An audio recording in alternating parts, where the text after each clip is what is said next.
Kids, it's time for another action-packed, drama-filled edition of the Kaufman Corner podcast. With you, as always, Dr. Rany Jazayerli.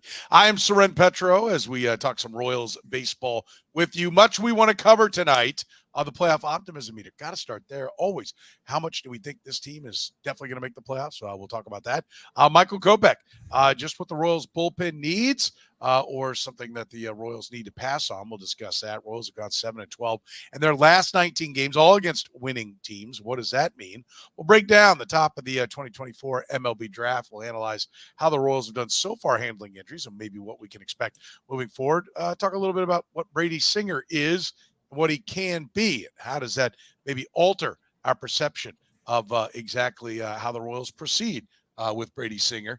We talk about it now here on the Kaufman Corner podcast. You're listening to Kaufman Corner, the most in-depth analysis of the Kansas City Royals, breaking down the Royals like no one else can. Kaufman Corner is hosted by Rany Jazayerli and Soren Petro. Rany is a co-founder of Baseball Prospectus, author of Rany and the Royals, and former columnist for Grantland, The Ringer, and The Athletic. Soren is the award-winning afternoon drive host of the program on Sports Radio 810 WHB in Kansas City. Kaufman Corner is proudly brought to you by Gann Asphalt and Concrete, Kansas City's nationally recognized full-service paving and pavement maintenance contractor, making parking lot problems disappear since 1994. Free consultations, no commissions, in-house crews, and every project comes with a written warranty. Find them online at GannAsphalt.com or call 816-484-3338. Gann Asphalt and Concrete, one contractor, all things parking lot. Now, here's your hosts, Rany Jazayerli and Soren Petro. And thank you very much, Curtis. We do appreciate it. I appreciate you joining us here on the Kaufman Corner podcast, proudly brought to you by our friends at Gann Asphalt and Concrete, one contractor, all things parking lot. Rany, we begin. We mentioned 7 of 12. They're 2-6 in their last 8. They are 5-7 in their last 12. Those 12 games all came against first-place opponents, Cleveland, Seattle, or Seattle, Cleveland, New York Yankees, Los Angeles Dodgers. And now they are 7-12 in their last 19. Those have all come against winning teams. What has that done for your optimism on the playoffs now? It's made a dent in it. I'm not going to lie to you. But at the same time, that was probably the hardest stretch of the schedule, certainly until September. And as we speak, the Royals still are clinging to the second wildcard spot. They're half a game up on the Twins. And more importantly, they're 3.5 games up on the Red Sox for the last playoff spot. So they've come through this gauntlet. They've still got a buffer. They've got to play better than they have been of late, but they're not playing the Yankees till September. They're not playing the Dodgers again this season until the World Series, of course. I'm still cautiously optimistic. They have some things they need to fix. They know about it. They've got to be aggressive in maybe adding a bat, maybe adding an arm. But they very much are in control of their own destiny. And I mean, they're playing Oakland next, and Texas team that's now fallen about 5 games under 500. And then I think the Marlins after that, like they could get right very easily without actually playing any better. So that's why getting off to such a hot start is so important, because you can weather the storm a little bit. I think, between now and the All-Star break is really the chance for the Royals to put their mark on this playoff run and, increase that lead a little bit, maybe even catch the Indians. The Guardians. I still think the Guardians are vulnerable. I'm actually more worried about the Twins really in the long run. But I'm feeling pretty good about this team still. Yeah, I am too. But I think this is a time for me, at least, where we're kind of maybe reaching a fork in the road, or maybe reaching a point where it's time to provide some context. It's the playoff optimism meter, not the World Series optimism meter. It's the playoff optimism meter. And so, I do think that's an important distinction to make, because the more I look at this team and what I saw from what they did, against first place opponents, and particularly against the Yankees and Dodgers, the real big boys, the real power of baseball right now, I think they can get there. And I think they look like a wild card team, which, by the way, don't anybody get all in a huff, right? There's no reason to be huffy about that, because They were a 56-win team last year. So, this is still an excellent accomplishment for them to be there. But like this team is different than the 14 team that I said all year, not all year, but really in the second half, they started catching fire, that if they can get there, look out. I don't know if they can get there, but if they can get there, look out, because they're built for playoff success. This team is built for the long haul of the regular season. And I think what we've seen against the Dodgers and Yankees, they're not built for the short series. And so hopefully they get there. Hopefully they pull an upset and or get through the wild card round. We get a full series. They show well, but they're not going through 3 playoff caliber opponents. Do you agree with that? I mean, I will disagree only to the point where baseball is a sport where anybody can beat anybody on any given day, or even at any given best of 3, best of 5, potentially best of 7. Like, I'll never say a team that's made the playoffs has 0 chance of winning the World Series. That's what makes this game so wild. That's what makes me so reluctant to put more teams in the playoffs, because you end up with a Diamondbacks team last year that goes to the World Series. So is this team any worse than what the Diamondbacks were last year? I'm not sure they are. So I agree with you in this idea that the strengths of this team, notably the depth of its starting rotation, is something that is much more useful in a regular season than in a postseason, which is great right now, because we would define any postseason appearance as a huge success for this team. I mean, anybody who thinks calling this team a wild card team is an insult has been a Royals fan for about 17 minutes, because no team as bad as the 2023 Royals has ever made the playoffs. So that any playoff appearance whatsoever is an enormous success for the organization. And I will say this: if they get to a wild card round, best of 3, remember, that's not a best of 5, that's a best of 3. You need 2 really good starting pitchers. The Royals have 2 really good starting pitchers. Like, game 3 is going to be all hands on deck anyway. So I'm not sure any of the teams they would see in that wild card round are going to match up with Lugo and Reagans in terms of their first 2 starters. Yes, I agree with this. 106 losses to wild card is huge. I agree. They will have done fantastic work if they can just get there. I'll push back on your pushback, Rany, and I will say this. I know Arizona, made that run last year, but they made it last year, so it's probably not happening this year. That's another thing. But in a way, like, I would also listen to somebody who says, well, the Royals don't have a negative run differential, right? To which I'd say, well, they do play in a division. I don't, I'd have to check schedules, apples to apples, and we'll have to see where they are at the end. But I know what you're saying about the 2 starters, but you're thinking in terms, in my opinion, of playoff games that starters had been going 7+ throughout the course of the year. And if they get on a roll, they're going to let them go, and they could get 8 innings. You're thinking Schilling and Johnson. There's not Schilling and Johnson on this team, first of all. They have 2 guys that are pretty good, but Lugo doesn't miss enough bats. And you're going to face a Yankee or Dodger lineup, right? I'm talking about the wild card round. In the first round, you're not. Those teams are getting by. I think you can get by them, but you're going to be facing. You very easily could be facing the Orioles or Yankees. One of them. The Orioles are the team that you would be most concerned about, right?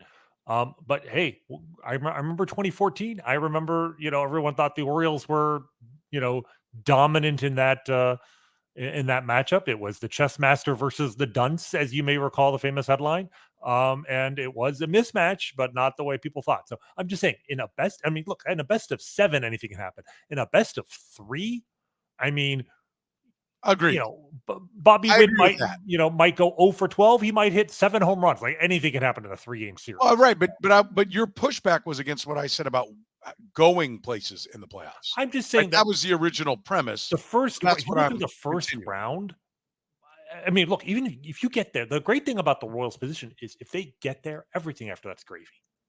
Like, this is a free roll. This postseason would be a free roll. We're on the same page. I hope everybody else is. I'm just trying to temper expectations. Sure. Like, I think once you get into the playoffs, then everyone's like, well, we got to win this whole thing. And I think it's dangerous. Like, oh, anything can happen. Gets taken by a lot of fans as anything's going to happen. Oh, here we go. Off to the World Series, because that's just what we do. I was there in 14 and 15. I was going to say. I think 14 and 15, we'll have completely spoiled everybody. Right, that's the problem. It's not that the Royals. I don't think what's going to convince fans is this team. What's going to convince fans that the Royals can go all the way is the experience of the last two Royals teams to make the playoffs. There's just no way around that. Yes, we are spoiled, and if that hasn't spoiled you, then the last 1, 2, 3, 4, 5, 6 Chiefs teams that have gone to the playoffs, like it's hysterical to say, but when Kansas City goes to the playoffs, they usually win. That's the experience of the last 8 or 9 years in Kansas City, and completely contrary to everything that happened in the 30 years before that. But yes, there may be expectations there, but this is the show for sophisticated Royals fans. That's right. For knowledgeable. We know anything can happen, yes, and the Royals could go beyond the first round. They could make it to the ALCS and be the biggest story in the sport. Just as the Chiefs are every January or whatever. But realistically, if they get to the playoffs, it's a huge success, and they can build on that for the future.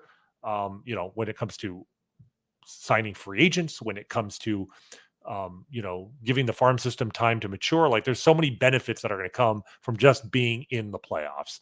And that's why we're like you said, it's the playoff optimism meter, not the World Series optimism meter. What's your meter at? My meter remains at a 5.5. Okay. So it has not gone down at all this week. It has not gone down. It would only go down. It would not go up. It was not going to go to a 6.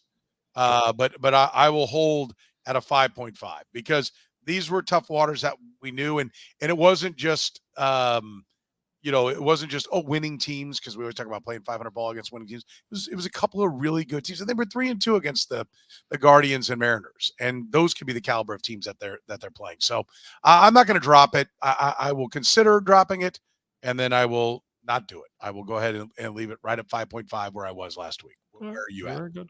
So I'm going to drop it half a point to 6.25, and it's not even so much. I mean, partly yes, the Royals being 2-5, that was the bare minimum I think they needed to do to, not really sour the season. They were, able to steal that game against the Yankees. That was huge.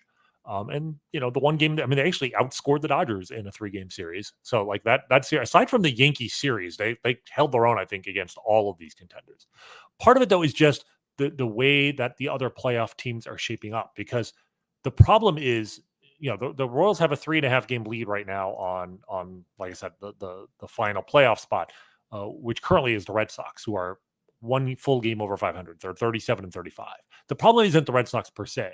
The problem is behind the Red Sox, the Blue Jays are 35-36. The Rays are 34-38. The Tigers are 34-37. The Rangers are 33-38. The Astros are 33-39. Meaning, if any of those teams get hot, there's like 6 teams that are within 6 or 7 games of the Royals. We're not even at the halfway point of the season. I mean, to me, the best news is that the Astros keep shooting themselves in the foot. They keep stepping on rakes, and that's sort of the Rangers. And, right. Those are the teams that you worry you the most. So the fact that they're 5 games and 6 games under 500, that's reassuring.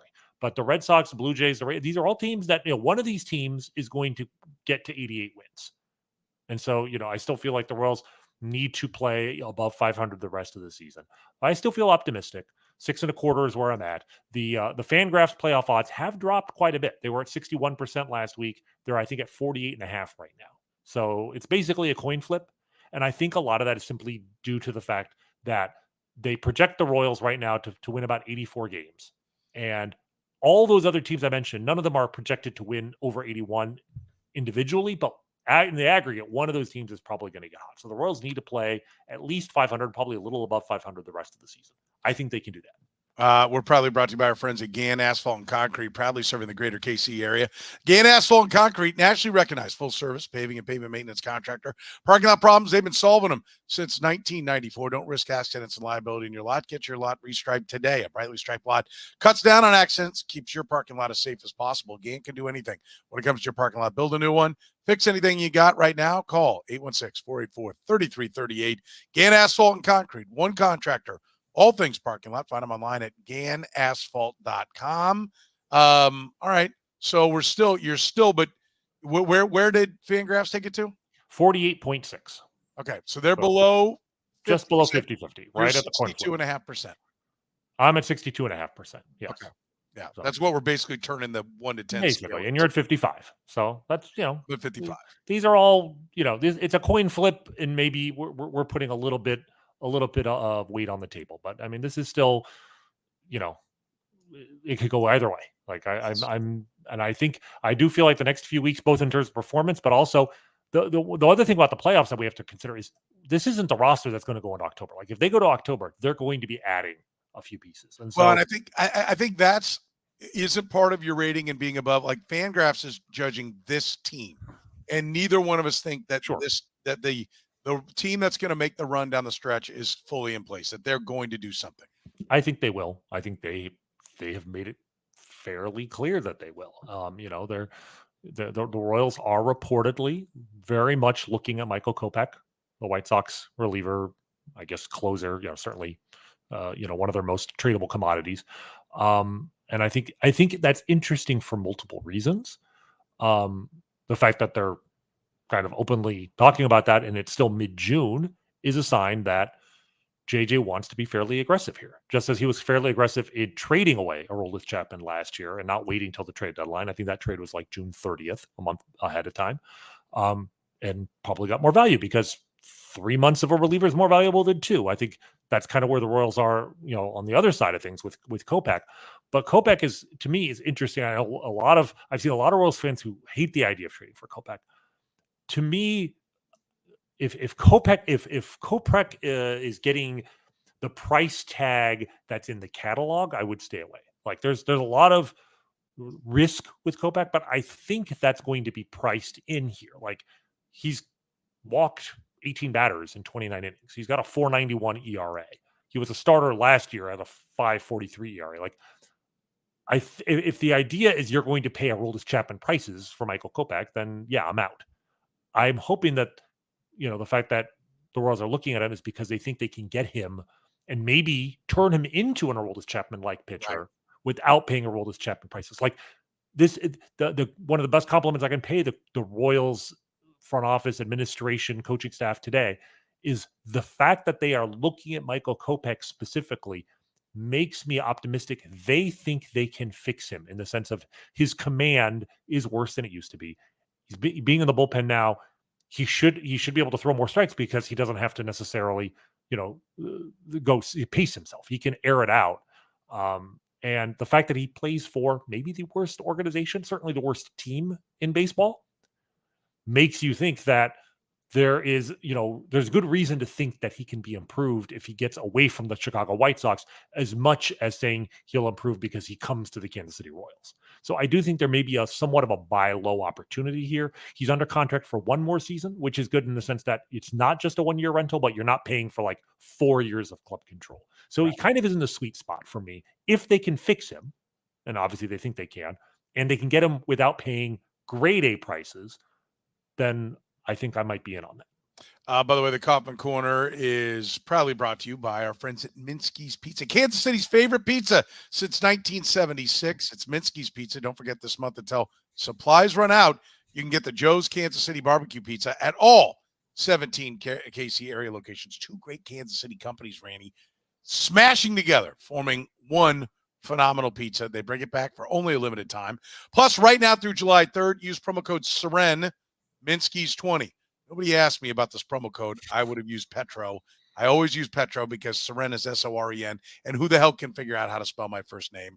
My family members can't even figure out how to spell my name, but that's what they gave me. Soren Minsky's 20, and you can receive 20% off a large gourmet pizza order. One pizza, one large pizza per order on Minskys.com. So Soren Minsky's 20. Use that. Go get it. Use that code. Let them know you support the Kaufman Corner podcast. And, of course, we'd love to have Minsky's sponsoring us for many, many moons. They're sponsoring us right now, and we're thrilled to have Minsky's Pizza on with us, open late and available for dining, carry-out, curbside, and delivery each and every day. Get to Minskys.com and use that promo code, Soren Minsky's 20, Soren Minsky's 20, to get 20% off. It's just that easy. They should have gone with Jazayerli Minsky's. Yes. Everybody knows how to spell Jazayerli. So. Yes, we got a couple of doozies here for them to choose from. We'll see. Maybe I'll change it. We'll go Soren Minsky's 20 right now. Use that. Get 20% off, man. That's awesome. I love that deal. I was thrilled when they said, hey, we're thinking about this. I'm like, let's do it. That's great. So go get you a Minsky's pie tomorrow, as a matter of fact. In fact, you might even still be able to get one. Probably not tonight. But anyway, I'm with you on Kopech for all the reasons you stated. I like the idea because I'm hoping that he's not going to be expensive. But they've got to get as much out of him as they can. You're not going to get him for nothing, or they're not going to move him. They'll just keep him, right? So it's going to cost something. I am a little leery when anyone from New York is involved in the deal as well. Like, how much will they go on it? But he does seem to be the right fit, because to me, you have to put the tape in front of Brian Sweeney and say, can you fix him? What's the problem? Can you get the walk rate down? Do we back him off? Do we know that his stuff plays? And if we can fix him, then we're getting him for 60 cents on the dollar, because there's no way they're asking for premium closer stuff. He hasn't been a closer but for about 5 minutes. It's been on a bad team, and he's never had good control. Always had the swing and miss, always the strikeout stuff, but it comes with him, putting a guy on base every inning as well. So I do think that could be a perfect fit if, well, we've talked about a number of times on this podcast, your coaching staff says, yeah, we can fix him. Right. I mean, here's the central conundrum with Michael Kopech. According to Baseball Savant, his average fastball velo this year, 98.8 miles an hour. He's 99th percentile. All right. I think I saw the list. There's only like 6 or 7 guys that are throwing hard. Yeah. I mean, the Royals bullpen specifically, we knew going into the season that they would have an issue with velocity. They have such an issue with velocity that they have one of the lowest strikeout. Last I checked, they had the lowest strikeout rate of any bullpen in the major leagues in a decade, which is crazy when you consider that strikeout rates have been going up every year until I think they kind of peaked over the last year or two. But like, strikeout rates are up fairly significantly over the last 10 years. And this bullpen's a throwback to the days where guys didn't strike anybody out. So, everybody knows they need a hard thrower. Well, Michael Kopech is one of the hardest throwers in baseball. His barrel rate, however, which is the percentage of times opposing hitters barrel the ball, which basically means hitting it really, really hard at a good launch angle, he's first percentile. So he's throwing really, really hard, and the batters are hitting the ball really, really hard back at him. Right? There is a conundrum there. This is not a guy who's like this is not a head case or somebody who's never had success. I mean, he was a very good starting pitcher 2 years ago. He was a good reliever with 103 strikeouts in 69 innings 3 years ago. So he has had success. He's never been elite, but he's had success. But not enough, like you said, to hopefully to command premium pricing. And if the White Sox, look, these are the White Sox, so maybe they're asking for premium pricing, in which case, okay, then there are other guys out there. But if they're willing to be reasonable on price, this could be a good fit for what the Royals are willing to give up and what they need in their bullpen. Yeah, no, I agree. And it's nice to just see them in the discussion, right? Like just having those chats, right. I think is nice. But it was June 30th that they got the deal done for Aroldis Chapman. I'd like to see it done sooner rather than later, but I don't know that the White Sox will probably be getting the offers that they want to make the deal. That's the thing. The Rangers wanted Chapman. It was the Royals who could control it. Okay, right. Let's go now. This is the guy. If you give me that, we'll do it. Now it's on the White Sox, right? And I think they're going to want to try to, get multiple bidders in there unless you give them the prospect that they want. Yeah, I agree. And I mean, part of the question here is, what are the Royals going to have to give up? What are you willing to give up if you're the Royals? I mean, that's something we can discuss here. Who is it on this, on this roster, potentially at the major league level, or certainly guys in, AAA and in this farm system? This is not a good farm system. We know that. But would the White Sox take what the Royals used to always ask for, quote unquote, major league ready talent? I've seen some Royals fans say, throw Daniel Lynch out there. And that sounds, kind of like, oh, why don't we trade our worst player for their best player kind of sports radio. But maybe Daniel Lynch has some value, any value at this point. Would you be willing to give him up as part of the deal? Well, so that's what I'm going to ask you. Would you? I think so. I mean, look, you're not getting him for Daniel Lynch. Like Daniel Lynch would be maybe a second player in the deal. But if you're the Royals and you've moved on from him, the only reason to be even slightly reluctant is I'd like to see Daniel Lynch in the bullpen himself and see, can he pick up a little bit of velocity, and will that make all of his other stuff tick up a little better? But part of the problem here is, if you're the Royals, like you're not going to give up Blake Mitchell. You're not giving up an elite guy. Carter Jensen is expendable if you believe in Blake Mitchell, but not for Michael Kopech. Like if you're trading Carter Jensen, who is to me one of your three best prospects, I might do that for an everyday bat. I don't think I'm doing that for 18 months of a reliever. So what do you have that you're willing to move? There's always going to be the low A guys, guys, lottery tickets down there, but that's not going to be enough either.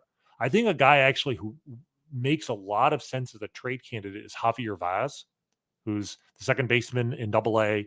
The guy, very, very little power, although I think he hit 3 home runs this week. But tremendous plate discipline, more walks than strikeouts. And he can play the outfield, but he mainly plays second base. And a middle infielder who can get on base, like I think a 380 OBP this year, or 400 OBP in Double-A last year, certainly has value. And when you look at what the Royals have with second base, with Michael Massey and Nick Lofton, and they've got so many options there. I think Vaz is a guy, but none of these guys alone are going to get you Michael Kopech. Can you package Lynch and Vaz and a good third guy and get him? Maybe. I mean, these are the White Sox, so I mean anything is possible. But I just worry that you may have to give up a higher quality prospect, and the Royals just don't have many of those. Well, that's like when you said Daniel Lynch, like, yes, done. I thought you were talking like, I'm not sure I'd do it. I would move Daniel Lynch. Sure, but that's not enough. And have no problem doing it. No, I like, my hope is that there is, I think you hit upon it. I don't know how much more I want to go. Do you like, let's kick Brady Singer around here for a minute. Okay. First of all, I hatched the idea today that you could, the Rays were one of the teams, and the Brewers as well, that buy and sell, right? Mm-hmm. Like they will buy and sell. If it makes the organization better overall, and I think this is the mindset that the Royals have to get into. If it makes the organization better overall, then we will do it, regardless of where we sit in the standings. Like, I think that's what small market teams need to do. And if you do that over and over and over again, eventually your team will be stacked, right? Like if you just keep making good deal after good deal after good deal, it'll be stacked. Is there a scenario where Brady Singer could be dealt for a bat that plays now, or a bat and another prospect that are ready to play next year? And would you do it? I worry that in the middle of the season, any trade you could make for Brady Singer right now is probably you're not going to get full value for him. I think. Why? When has he ever been better? Because the mere fact that you are putting him out there is going to make teams a little bit leery. And I do think he's a little underrated in the sense of he can be frustrating, exasperating, because we always think he could be better if he would just, throw more, secondary pitches and be more consistent, et cetera, et cetera. But when you look at the numbers, he's a number 3 starter. And the thing is, I think mentally, when we think of number 3 starter, you think of a guy who's average, unremarkable, just kind of goes out there, gives you 6 innings and 3 runs every time out. Whereas Singer is like the exact opposite. He might go out there and give you 8 brilliant innings, or he might go out there and give up four home runs in 3 innings. And like mentally, that doesn't comport with what we think of as a number 3 starter, as an average starter. But you look at the stats for his whole career. So let's just add up his entire career, 5 seasons now. He has a 4.34 ERA. He has a 4.01 FIP. His ERA plus is 1.01. Like, he is dead average. He's not a star.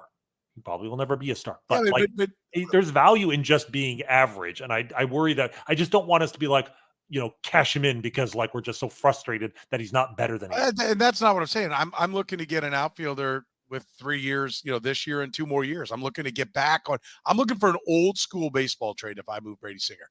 I'm looking to trade Brady Singer and give away, 2+ years of control and get 2+ years of control for a good bat. Like Kelenic. I mean, that's interesting only because it's like very different because Singer is like kind of proven commodity at this point. Well, even but, if he's up but and you're down. just saying he's up and down and all. It's like, But but on the aggregate, he's at least what he is in a sense. Right. Whereas Kelenic, God, he could be anybody. Or well, I think you would get more. And the question is, do you think you know what you're getting in Kelenic? Do you think you can make him better? Because he was a huge prospect with the Mariners, didn't pan out at all last year, is being used in a straight platoon this year with the Braves and has had some success here and there. He's also been dinged up again. Mm-hmm. But and don't get hung up on that name. I'm just giving you guys like I'm talking about. You know, the Royals once dealt for Jermaine Dye. Like you can deal for position players. Right. But they didn't. They did that in the offseason. Like, I actually think what you're suggesting is not only do I think it's a really good idea, I actually think there's a really good chance they will do that this winter. Because, like, when you have an offseason to sort of prep, and the Royals, with Bubic coming back, they may actually look at themselves for next year and be like, and also Kyle Wright, if they expect Kyle Wright to come back and be challenger for the rotation, they may be like, we actually have an excess of starting pitching. Who do we move? Brady Singer is the perfect guy in the sense that he's not the star that you're going to miss, but he has enough value to bring back an everyday player. So I think it's very likely. I just don't know if they can do that midseason. I don't know that they can either, but this is what I'm open to. I'm open to the fact that if the Milwaukee Brewers will trade Hader in the midst of a playoff run, then that means that the analytic departments are now truly running things. And if the math says it's good, then they do it. And there's no the waiting around for the offseason is like, oh, well, our fans are expecting us to be better so we can go do it. And if clubs aren't operating like that anymore, right, that hope springs eternal, so we're all in it this year because it's the off season. If you can get, like, all you're doing is giving away 3 months of control and 3 months to get your hands on the guy and try to fix him. And I would be like, if Singer were on another team, I would be looking at him going, well, our guy can make him that 8-inning 1-run guy all the time.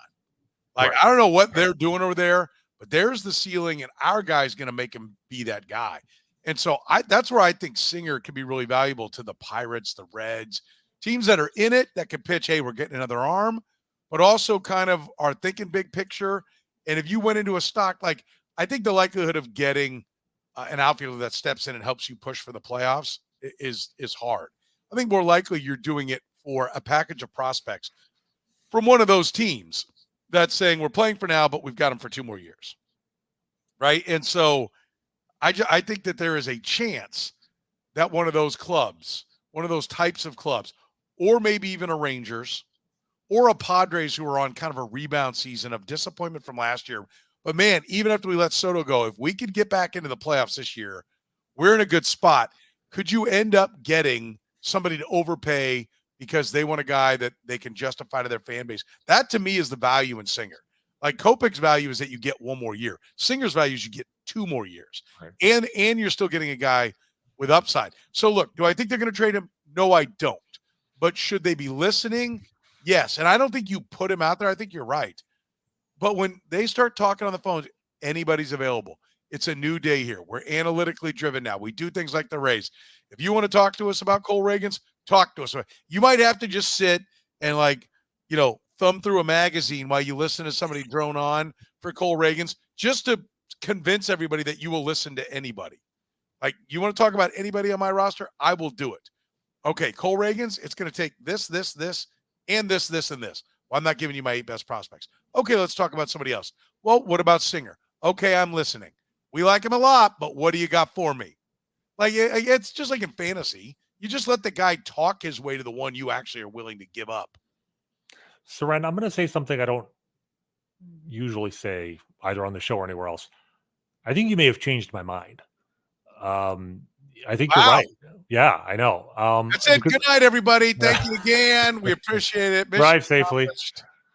So, I mean, the way you have framed it now, I agree. Like, if you go out there and say, we want to trade Brady Singer, what will you give us for Brady Singer? That's going to turn teams away. If instead you go out there with, like, we want this every day, like you said, an everyday out for somebody to help us now, make it clear, you know what, if you don't want a prospect, because if you're going, part of the problem with making a trade right now is there's like 5 teams, maybe 6 teams that are out of the playoffs right now that are sellers, clearly sellers. You have the White Sox, the A's, probably the Angels, we'll say, the Marlins, and the Rockies. I mean, that's really it. Everybody else. 5 teams. I mean, There's it's literally crazy. 5 teams. There's Right. only 5 teams that are selling. Right. So it's actually really hard to buy, right? It's not a buyer's market. But if you can be a seller and a buyer, right? Especially, and the other thing is you go to the National League because you go to the other league. So like you're not trading with a team where Singer might come back to haunt you and vice versa. Do you know how many teams in the National League are above 500 right now? I think it's just 4. Yeah, When I looked at 4 it the other day. teams are above 500. The Cardinals are at 500, and they're in the playoffs right now. The Padres and Nationals, a game under, are tied for the last playoff spot. All of those teams, you mentioned, I mean, the Reds, the Pirates, they're 34 and 37. They're a game out. Like all these teams want to be in it. I bet you a lot of them could use a number 3 starter who's going to give you innings. And I haven't looked at those teams, outfield options because we've been focusing on the quote unquote sellers, but like there's 5 sellers. There aren't a lot of options out there if you want to trade for a bat. So if the Royals, again, if the idea is not to go out, let's trade Brady Singer. No, if the idea is let's expand the pool of teams from which we can get an outfield, get a bat for this year, and include those teams that are in it, but make it clear to them we're not trading. We're not trying to make your team worse this year. Let's find a win-win trade that helps both of us make it to the playoffs. Again, the National League team, there's absolutely a scenario. You help them with their starting pitching. You have Chris Bubich about to come back. Michael Wacha, obviously, should be back. He's rehabbing now. He should be back hopefully within a week. And we get a bat for one of the worst outfields in baseball. It's going to be easy. I still wouldn't predict it will happen, but no, I won't predict it'll happen, and I wouldn't do it unless I got what I wanted. Right. You have to look at it. You don't make trades based on what you're giving away. Always make a trade based on what you're getting. Yeah. And so I've got to really like what I'm getting, and like this, they've got to blow me away. It's got to be a no-brainer. Come on. It doesn't happen. And I just feel like that analytics is opening the door to teams no longer being bound by stupid things like not trading within your division. Right. Not trading at certain times. Well, we can't trade this guy because what will our fan base think? You don't care. Like, you're going to make your team better. You're going to get fired anyway in 2 years if you suck. So make yourself better. And so I know a lot of people don't want to hear it, but I would gladly give away the playoffs this year, or even the shot at the playoffs this year, if it definitively made my club better. My whole organization got better, then I would gladly walk away from it, right? Because they're not guaranteed getting there this year. So if you did get that offer and you're taking back just players, you get 3 good players, one that is going to be an everyday outfielder, one guy way down low that's got a lot of ceiling but a lot of bustability, and another solid arm or something. I'm in. I would do it. But I don't know that this regime will do it. I don't know. They haven't proven yet that they are that far down the road of the math will tell us where to go. Right. I mean, and what you're saying, that's even for me, that's a little extreme. I wouldn't make a trade that basically causes me to miss the playoffs. But the point of analytics is that no one trade is going to reduce your odds from 100% to 0%. Like, the whole point is maybe you can make a trade. Maybe it hurts you a little bit, but it doesn't preclude you from making the playoffs this year, right? Like the Brewers, when they traded Josh Hader, that's the trade you bring up. They ended up not making the playoffs, but they missed by 3 games. And now you could say, they would have made it with Hader, but I don't think they made that trade thinking we're giving up on the postseason necessarily. And especially if you could replace Singer with somebody, e.g. Chris Bubich, if you feel like you're dealing from a strength to address a weakness, the whole point of it is that the guy you're giving up, you needed less than the guy you're getting.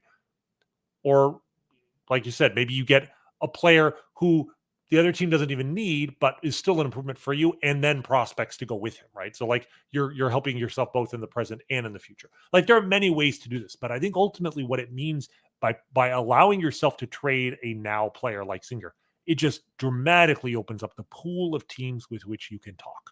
Yeah. And the number of options that you have out there. And it doesn't, I don't think it necessarily precludes you from making the playoffs. So I'm not saying the Royals will do it, even though they should do it. But if they do it, that would be the strongest indication we have yet had that this organization, I'm not going to say is ruled by analytics, but has embraced the analytics era in full, right? Because nothing says, we are using the data, to make decisions, even if it's unpopular with the fan base, right? Right. Than a trade like that. And look, I don't think they need to do that to prove it, because I think they've done a lot of things in the last 24 months, even the last 12 months, that have changed my mind on where this team is relative to the rest of baseball in terms of data and analytics. But that would definitely be a dramatic step for them. I think it's tricky to do, because even if you want to do it, like, you've got to find the perfect fit. That's the problem with mid-season trades, is it's so hard to make it work for everybody when two teams that are both trying to make the playoffs get together to make a trade. So I'm not going to fault them if they don't. I just think it would be cool for them to try. And we had Noah John said, having only 5 teams totally out just says there's a lot of teams middling in nowhere land and would be open to making a trade.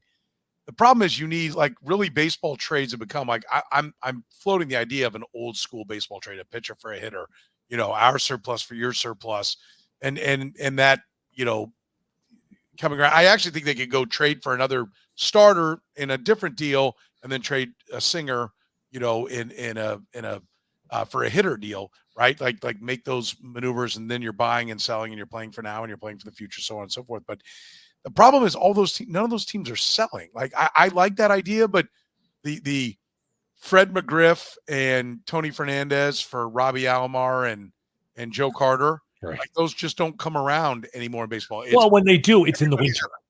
It is, but they don't even really come around then.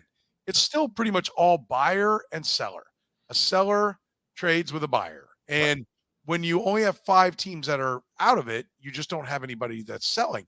Everybody's like, no, we're going to hold tight, see if we get hot, and then maybe we'll be a buyer. That's the problem. Yeah, no, it's a lot harder to make than it used to be. And, Sure. and that's not the Royals' fault, right? So, but I think last year we saw JJ be more, quote unquote, transactional than his predecessor had been. Waited to the last moment, but they made a number of trades. But those were obvious. Those were what you call buyer-seller trades, right? It was clear the Royals were a seller. They found a buyer. It helped both sides accomplish what they were trying to accomplish at that time. Right. We are proudly brought to you by our friends at Gann Asphalt and Concrete with free consultations, no commissions, in-house crews. Every project comes with a written warranty, every single one. Gann Asphalt keeps your parking lot safer, helps you and your business avoid unnecessary delays and costly expenses. You can find them online at GannAsphalt.com or call 816-484-3338. Gann Asphalt and Concrete. One contractor, all things parking lot. I'm going to encourage you to get your seal coating done now. Get it scheduled right now before you know it. Fall will be here. Cooler temperatures come down and they can't do it anymore. They always get a big run of everybody wanting to get it done right before fall. I'm reminding you, do it now for the seal coating with Gann Asphalt and Concrete, 816-484-3338. I want to talk about the 2024 draft, because you wanted to start kind of talking about that, and I don't want to run out of time. So let's switch to that. We'll push some other things off to the side and maybe come back to it if we have time. What are your thoughts about how this draft is shaping up and where the Royals sit? So we're just going to talk sort of big picture right now. Well, hopefully we'll have something, the week right before the draft, and talk about, we'll give our projections of who they might pick, who they should pick. But I just want to look big picture now. Remember, this last year, the Royals finished with the second worst record in baseball. And, prior to 2 years ago, they would have had the second pick in the draft coming up. And instead, we go into a lottery and they ended up with the 6th pick. And that sucks. And that it sucked then, and it still sucks. But we didn't know how much it sucked until we got a better feel for what the talent is in this draft.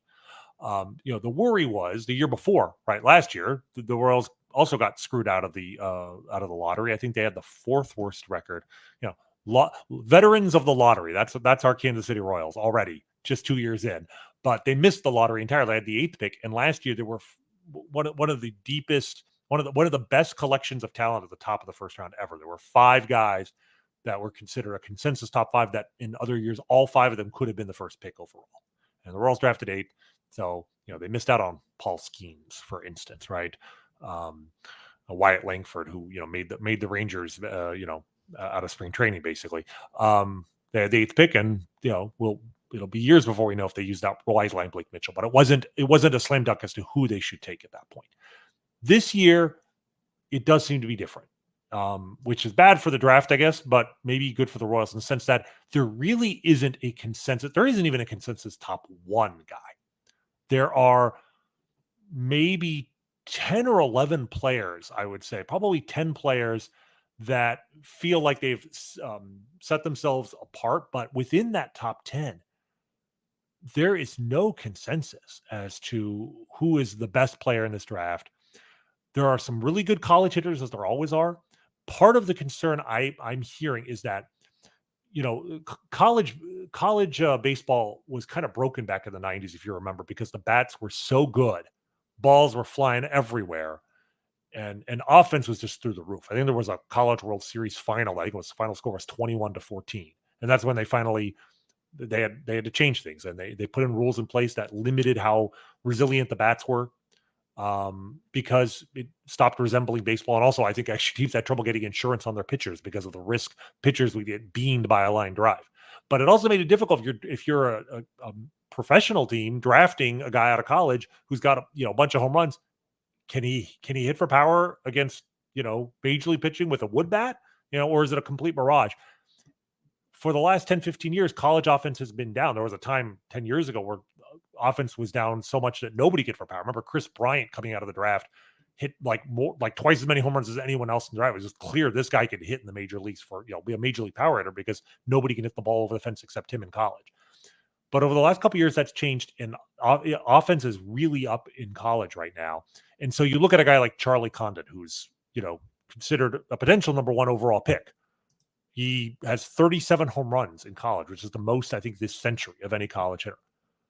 But he's slugging 1,009, and even him, there are some questions. Is this guy actually going to hit for power as a pro player in the major leagues, or is this a mirage caused by either a more resilient bats, or a bouncier ball in college? No one really knows. So all of the college hitters, there's him, there's Travis Bazzana, who's an Australian who went to Oregon State, and he's got a 1,400 plus OPS. These are really, really good college hitters, and they're going to go in the top 5, maybe top 3, but they're not slam dunk guys. Then you got 2 really good college pitchers in Chase Burns and Hagen Smith. Hagen Smith is a guy who I think has been attached to the Royals a lot. In fact, I think MLB.com's most recent projection has them taking Hagen Smith, who's a left-hander out of Arkansas, set an NCAA record with 17.3 strikeouts per 9 innings. And given how high offense is, maybe you consider going for the college pitcher, a guy who's actually shown success against this high offense era. But then there's a couple of really good high school hitters, but they're not Bobby Witt types. They're not, Alex Rodriguez. They're not absolute slam dunk guys. There's Bryce Rayner. There's, I'm trying to remember Cutter. What's the guy? The kid out of Alabama, Connor Griffin. Out of Mississippi, who's a really good player, but coming out of a state where nobody in high schools ever gets drafted high, because it's not a high quality competition state. So the point is that everybody's got question marks, and so in that situation, being 6th actually isn't so bad, because you're not missing out on an absolute can't miss in the top 5. This is going to be a draft that really tests, I think, the Royals' ability to scout, because it's not just that they're going to have their choice of 4 or 5 good players, but can't miss guys at 6. It's that we don't even know who those 4 or 5 guys are. I mean, the guys, Travis Bazzana, like I said, and Charlie Condon, they might go 1-2. One of those guys, there's a chance one of those guys will be there at 6 if the Guardians, who have the first pick, cut a deal, because this is the kind of draft where you cut a deal and maybe save money, and then you try and get an elite guy with your second pick. Some of these guys might fall. So this has to be a draft where the Royals scout everybody, even the guys they don't think will be there, and then have the flexibility to zig or zag depending on what their options are. So it turns out not to be a disaster that the Royals fell in the lottery 4 slots. I agree with you. And there is no consensus, right? Anywhere, every mock draft you look at, somebody different going to the Royals, right? And so I'm with you. And what you wonder though, when was the last time they did it? Hunter Dozier, where they really did it. I mean, they did it with Frank Mazzucato as well. But Even Mazzucato, I mean, if they had had the sixth pick, Jordan Lawler was went sixth, and the Royals have made it clear. I've seen it in multiple locations. If they had the sixth pick, they would have taken Lawler. Lawler is a top prospect. I'm but so tired. It didn't work out. I'm so tired of how they were hot after Acuna, and like enough. Like every team in baseball says that. Oh, I'm saying I saw this at the time. There was the reports at the time. Mazzucato himself. Jordan Lawler is hurt. I mean, he just got hurt. No, I mean he's been a top 30 prospect for 3 years in a row. He's already been in the majors. Look, I'm just saying, like, there isn't even that situation this year. I don't think there's any scenario in which whoever goes fifth we're going to be like, oh man, how unlucky the Royals are. Because I'm not sure whoever out there after the first 4 picks is not. There's not going to be a clear guy better than everyone else. There's no excuse this year because nobody knows who's good, nobody knows who's great. So I'm just saying I don't think we go into this draft feeling regret that the Royals got screwed out of the lottery. It's not just that you make your own luck, but actually this year of all years, yeah, you make your own luck because everybody's in a similar position. The Royals, the biggest downside of drafting 6 is simply that they lose about $2 to $3 million in slot money, which they could use for other players. But they will have an opportunity to get a very good prospect, but a guy who could also be a bust. Like there's no certainties in this draft, and that's okay. This is going to be Brian Bridges' draft. We're excited about that. We got a new scouting director. And he likes pitching. He also likes high school guys. Like the one thing I'm pretty sure the Royals will not do is take a high school pitcher. I don't think any of the high school pitchers, given the risk involved with high school pitchers, you don't normally take one this high unless they're absolutely elite. And there isn't. I don't think anybody. The best best high school pitcher is probably Cam Caminiti, who's Ken Caminiti's cousin. I've seen him in the early teens. I've not seen him in any mocks going in the top 10. So that would be a reach. But high school, to me, when in doubt, when you have a draft like this where you just everybody's okay, but nobody's great, I always like to turn to the high school. If there's a high school hitter who's got upside, that's sort of the guy I like, because we saw this in 2020 when nobody knew who was good, and the Royals took Asa Lacy. They took a safe college pitcher, and turned out not to be safe after all. Sometimes if you don't know what is good out there, just take the guy who's got the best upside. That's usually a high school hitter. But at the same time, Hagen Smith and Chase Burns could be in the majors in a year if you want to add more pitching. And again, if Bazana or Condon or even a guy like JJ Weatherholt, if you really believe in those bats and you've seen them for 3 years in college dominate, this is one of those drafts where it's like, I'm not going to be, I'd be surprised if I'm going to be upset on draft day with who the Royals take. I'll be upset if they bust out in a year, but I'm going to have faith that whoever they take, that they have done their due diligence and they've decided this guy is the best guy available at 6. And I agree that at 6, you're going to see someone that was projected to go 1, 2, or 3 in somebody's mock draft. Right. That's the thing. So if they're all about the same, it's not so bad at being 6, because it also takes, you still have from a morale standpoint, well, we didn't get our shot at any of the first 5 guys, but it's so somebody else has got more weight on getting it right. And you can just sit back and take what's there. And like you said, and I do think it gives you the opportunity to try to maybe play with the money and maybe get more talent later on down. I will say the system sucks. I hate the lottery. I don't think the lottery prevents anybody from doing anything in the NBA. I don't think there's anything there's nothing that can prevent tanking. Not if just the stupidity and ignorance of general managers and owners. That's it. If you're not good, you should jettison good players now for what will be good, assets in the future. And that's not tanking. It's just, asset reallocation. And so I do hate this system. I think it sucks. I don't want to say fight back. I'll push back a little bit there, which is one thing I do like. The Chicago White Sox, just kind of an incompetently run organization right now, right? They will not draft. Not forget, number one, they cannot draft above, I think, 10th next year because they've been in the lottery 2 years in a row. I kind of like the fact that we don't have a system that just reflexively rewards teams for being morons. Like the White Sox, this isn't like, they were dealt a bad hand. No, they they've earned their whatever 19-54 record. Honestly, like they just are run, really from ownership. It starts with ownership there. They just have no direction.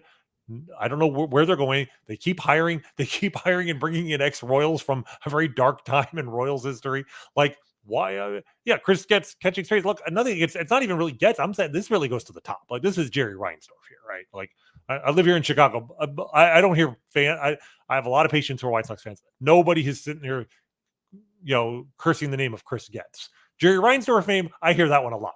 Right. But the point being is, you know what? I kind of like the fact that we're a system where being horrible does not, give you the potential the best reward in the sport. Like, to me, one of the coolest things about this last NFL draft was the fact that the Carolina Panthers are so incompetently run that they had traded their first round pick last year. And so the rare time where the number one pick didn't go to a team that wasn't, that maybe deserved it with their record, but wasn't worthy of the pick.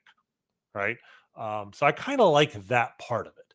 But here's the other thing I'll say is, like, we were really mad. Oh, geez, the Royals, they got the 6th pick, which is lower than they should have been, but also they're in the lottery, so they won't be able to have a top 6 pick 3 years in a row. You know how you can guarantee yourself not getting a top 6 pick? Make the playoffs. Yeah. And like there is no incentive. So, guess what? The Royals went out there and spent some money in free agency. And if they make the playoffs, they're not drafting the top 18, and that's great. And everything resets. So I'm okay with it. It's not a perfect system, not even a good system, but I think it might be a little bit better than it used to be. All right, real quick here before we get out of here. 6 against the A's and Rangers before we chat again. What are you expecting? I mean, I really think this is a get right time. They've been through the gauntlet. The A's are terrible. You worry because they just got swept by the Twins. It's like, are they due or whatever? But they got swept for a reason. They're not that good. I think anything short of winning 2 out of 3 would be a disappointment. And the Rangers, I mean, I'd like a 4-2 week. I like to get back to winning ways. Let's start with Oakland and see if we can go 4-2, maybe we sweep the A's and then you can lose 2 out of 3 and still have a winning week. The other thing is Michael Massey is going to start a rehab assignment, I believe, tomorrow. Michael Wacha is supposed to be the rehab start. So, like, if they especially if they can have a winning week and then some of the cavalry gets back, because they really miss Massey. Like, they've hidden it well, but they need another bat. We haven't talked about MJ this week. I have no idea who MJ Melendez is. You have no idea who he is. The Royals have no idea who he is. If he hits, great, but like, Michael Massey's a little bit more of a sure thing right now. Like, I want one more bat. So a winning week followed by getting back 2 players. Salvi seems to be, thankfully missed the worst case scenario there. Missed 1 game, freaked us all out. Really, for everything we talk about with this team, all it comes down to is health. If this team stays healthy and they can add a little bit of talent at the deadline, I feel really good about their chances. If they have a couple of injuries, we're in trouble. We're proudly brought to you by our friends at Gann Asphalt and Concrete with free consultations, no commissions, in-house crews, and every project coming with a written warranty. Why would you call anybody else? Gann Asphalt keeps your parking lot safe, helps you and your business avoid unnecessary delays and costly expenses. Find them online at GannAsphalt.com. That's GannAsphalt.com, or call 816-484-3338 and get some pie.